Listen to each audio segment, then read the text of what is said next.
Hello everyone, this is Wrestling Watcher, a YouTube channel. It's about watching professional wrestling. So Kevin Owens is back. He returned at SummerSlam, and he won a Fatal 4-Way against Sami Zayn, Finn Balor, and Gunther for the number one contendership for the WWE Championship, currently held by CM Punk, who retained against Cody Rhodes. Now this sets up a very fresh matchup between Kevin Owens and CM Punk. Now, you can go online and look up shoot interviews. I won't get into that here in this video, but these two have history together from the past. And so it makes it a bit interesting. I expect the promo battles to be quite, I would say the word would be saucy.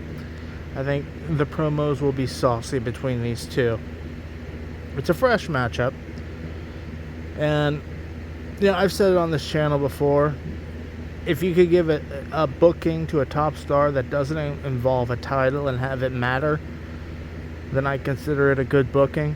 Fresh matchups I tend to consider good booking as well. So I think that's a good thing. And look, SmackDown has no shortage of talent. The WWE have no shortage of talent. Right? They have so many main event potential guys, upper mid main event guys. That whole scene is stacked. So talent is not their issue. I mean, you look at SmackDown, you got Punk, Cody, Orton, Kevin Owens, Sami Zayn, Gunther, Finn Balor, Damian Priest, and that's just on the men's side. We haven't even gotten to the women's side. Rhea Ripley, Chelsea, Jade Cargill, Alexa Bliss, Charlotte. There is no shortage of talent in WWE. So, and I bring this up because I see a lot of videos online, a lot of the YouTube wrestling sort of scenes talking about how terrible the booking is or questionable booking decisions. It is not due to talent. They have that in abundance. That's an all-star lineup. But Owens and Punk offer a very unique matchup because, Punk is a babyface, right? So WWE now has the challenge of making Kevin Owens the heel in the program. I said I don't think he can be a heel because I think fans are just too happy to see him back. He's in that, fans respect him, so they really don't want to boo him category unless he truly does something awful, right? He left as a heel before, but he was doing awful things. And I think he got booed as a heel because in a lot of ways the fans just respect him. Right? That's the role he was playing, and so they respected him. It's going to be hard to do that because he's been gone since, right before WrestleMania 41. 16, 17 months, something like that. Maybe longer. I mean, it wasn't long after that Royal Rumble 2025 match with Cody that he was gone. And that was a long time ago. That was, boy... It's like I said, 16, 17 months. Maybe a little less, I'm not sure. But point is, it's going to be hard to make him a heel. Unless it's just a straight babyface versus babyface matchup with two babyfaces that don't particularly like each other. That works just fine. I think. I mean, I think we've reached a point in kayfabe in professional wrestling where it doesn't necessarily matter who's heel and who's babyface. Well, I shouldn't say that. I think heels and babyfaces matter. I think the story is more important, though. The story takes precedence over whoever is heel versus babyface because we don't really get into kayfabe anymore.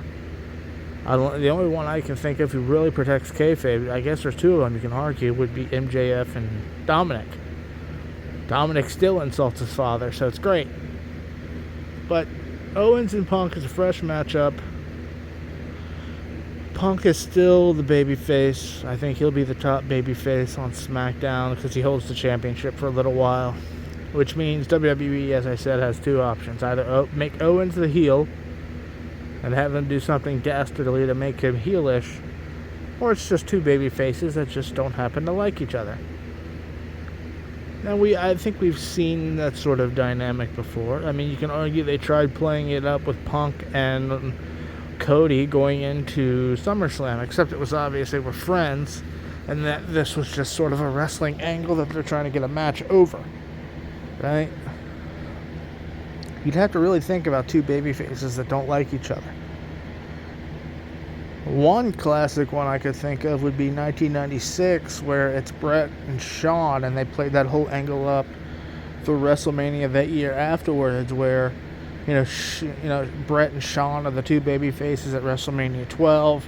Shawn gets the win. Bret starts talking smack about him. They're playing it like they're just two baby faces that really just don't like each other. And then it turns into a real shoot where they actually did hate each other for a long time. That's the closest thing I can think of with two baby faces that just, they work the story that they don't like each other. I'd have to think back on it to really go further. Because babyface versus babyface tends to not draw as well as the heel versus babyface dynamic. I think they learned that. I think Vince and the company learned that lesson with Hulk versus Warrior back at WrestleMania 6. It didn't draw as well as previous year's WrestleMania, where it was Macho versus Hulk. Right? And then I guess another classic example of a babyface versus babyface not delivering quite as well as the company expected would be Austin versus Undertaker at that SummerSlam 1998 show at the Garden, where they had Highway to Hell as a theme. That would be another one where, I was a kid when I watched this. I thought it was great. Austin versus Taker, I was just like, I don't know. That was an epic clash for me. But I guess the company, didn't like it as well as, perhaps the fans did. And the box office may have suggested that, but it's a different time. It's 2026, not 1998 or 1990. So babyface versus babyface that just don't like each other, it could work, I think. That's all for this one, guys. Thank you.